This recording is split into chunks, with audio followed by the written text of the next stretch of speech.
আল্লাহ রাব্বুল আলামিন বলে, দুনিয়ার মানুষ যারা কুফরি করো, তোমাদের জন্য তৈরি করা হয়েছে আগুনের পোশাক। আল্লাহ বলে, ও দুনিয়ার মানুষ রে, এই যারা কুফরি করে কাফের অবস্থায় মারা যাবে, এদেরকে ফুটন্ত পানি এদের মাথার উপর ঢেলে দেওয়া হবে।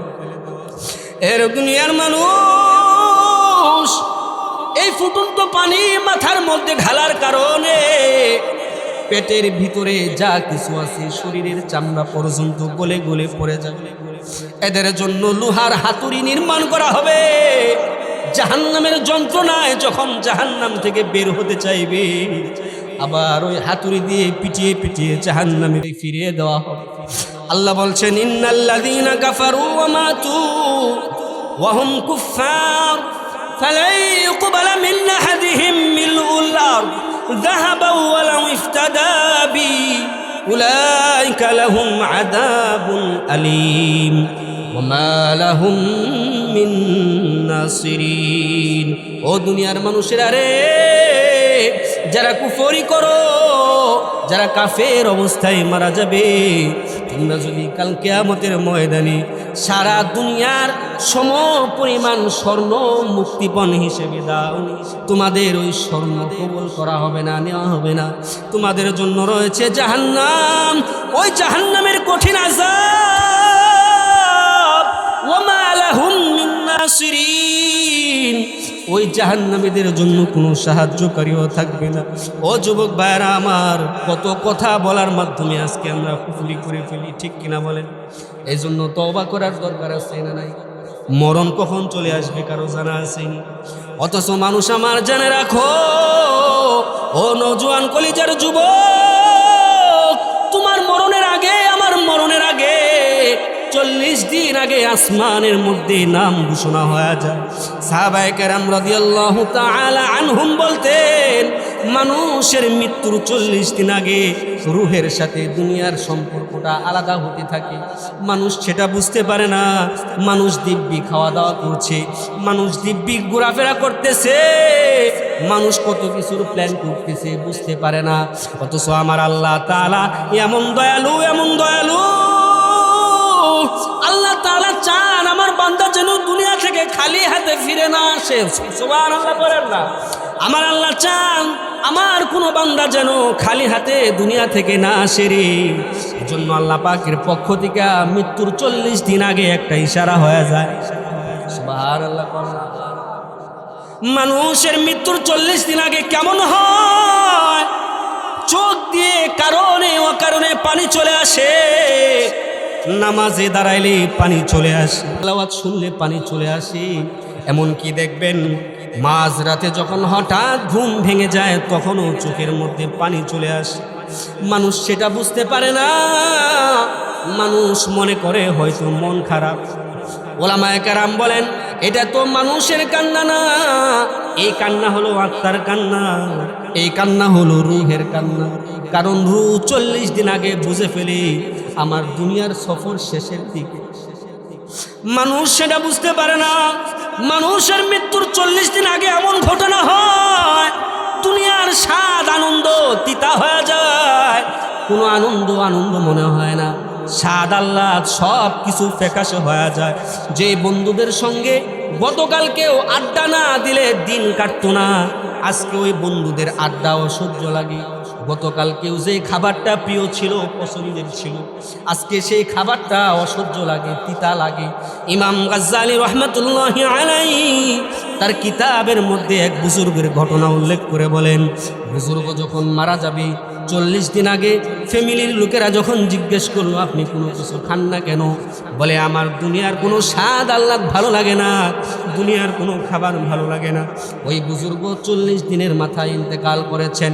মৃত্যুর 40 দিন আগে আল্লাহ পাকের পক্ষ থেকে যে ইশারাটা হয়, আল্লাহ পাক ওই মানুষের আত্মাকে, ওই মানুষের দিলের মধ্যে তওবার একটা আগুন জ্বালিয়ে দেন। সুবহানাল্লাহ বলেন।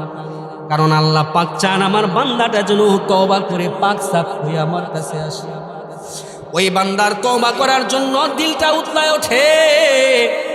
ওই বান্দার বেশি বেশি মনে হয় আহারে জীবনে কত অন্যায় করেছি, একবার যদি সুযোগ পাইতাম আমার অন্যায় করতাম না, ভালো পথে চলতাম।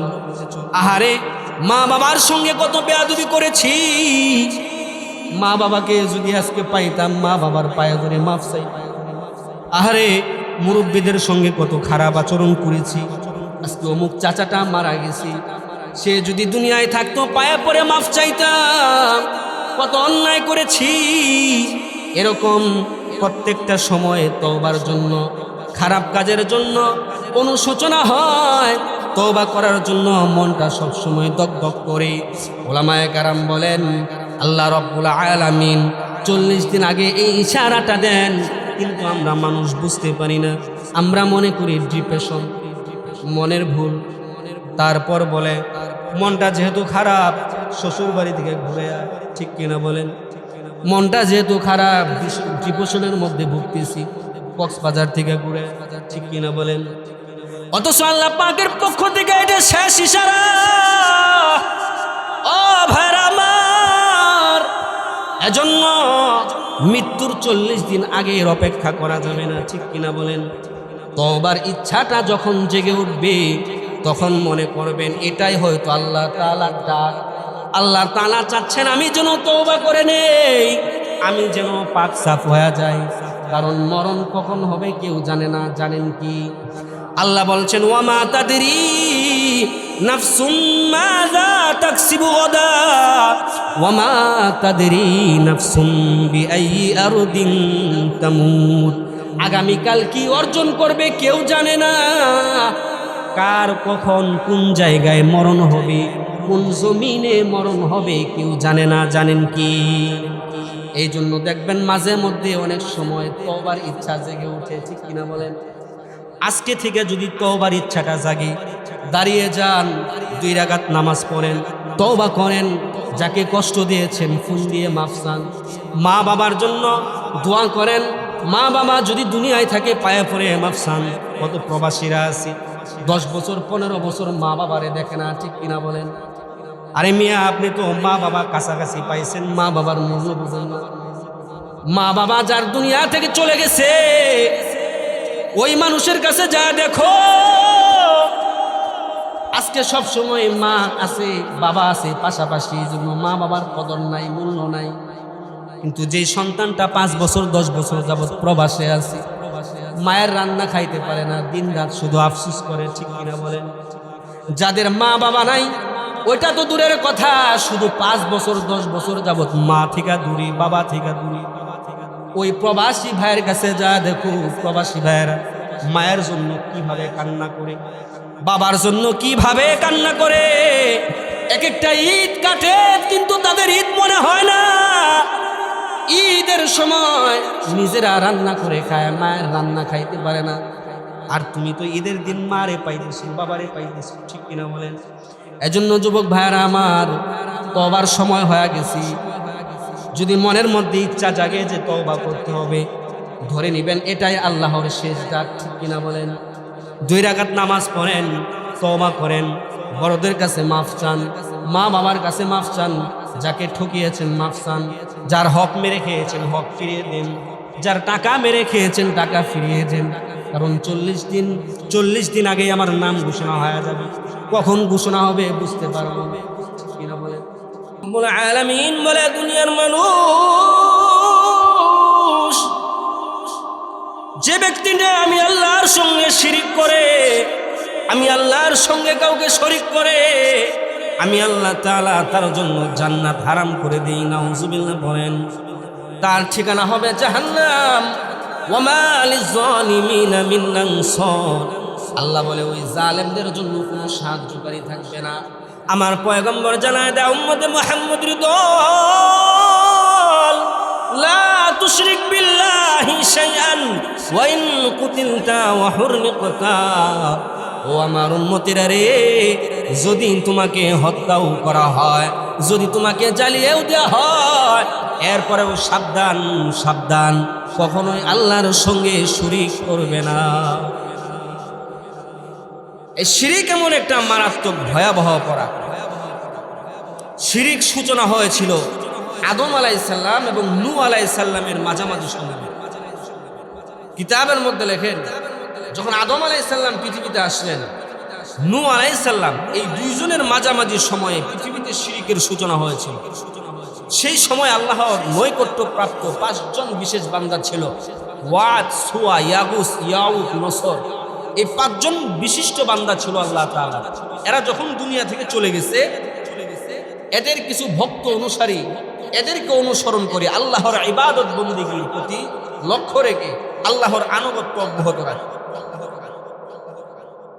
শয়তান তাদেরকে বলে, ও ভাইরা আমার, তোমরা যাদের অনুসরণ করো, তোমরা যদি তাদের মূর্তি বানাইয়া তোমাদের উপাসনালয়ে স্থাপন করো, তাহলে তোমাদের ইবাদতের মনোযোগ বাইরে যাবে। কিভাবে ধোঁকা দেয় শয়তান?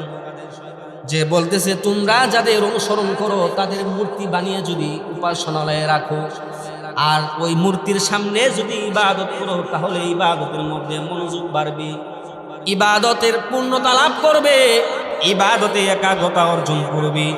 ওরা শয়তানের ধোঁকায় পড়ে ওই 5 জন বিশিষ্ট বান্দার প্রতিকৃতি স্থাপন করে, তৈরি করে উপাসনালয়ে স্থাপন করলো।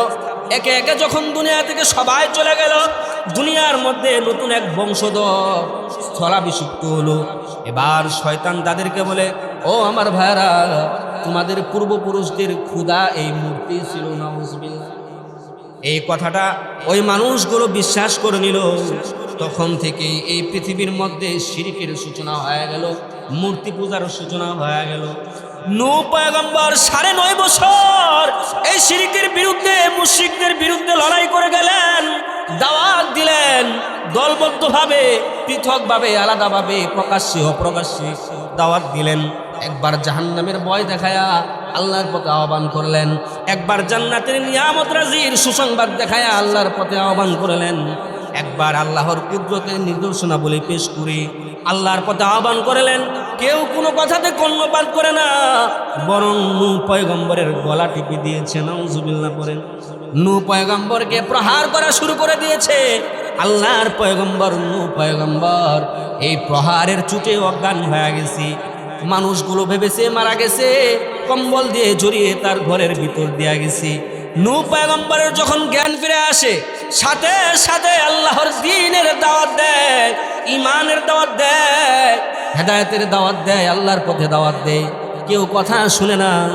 কিতাবের মধ্যে লিখি 80 জন মানুষ, নারী পুরুষ মানুষ মিলে 80 জন মানুষ, এই 80 জন মানুষ ছাড়া কেউ ঈমান আনে নাই। আল্লাহ রাব্বুল আলামিন ওই কাফের মুশরিকদেরকে মহাপ্লাবনের মাধ্যমে ধ্বংস করে দিয়েছেন। বলেন না আউযুবিল্লাহ।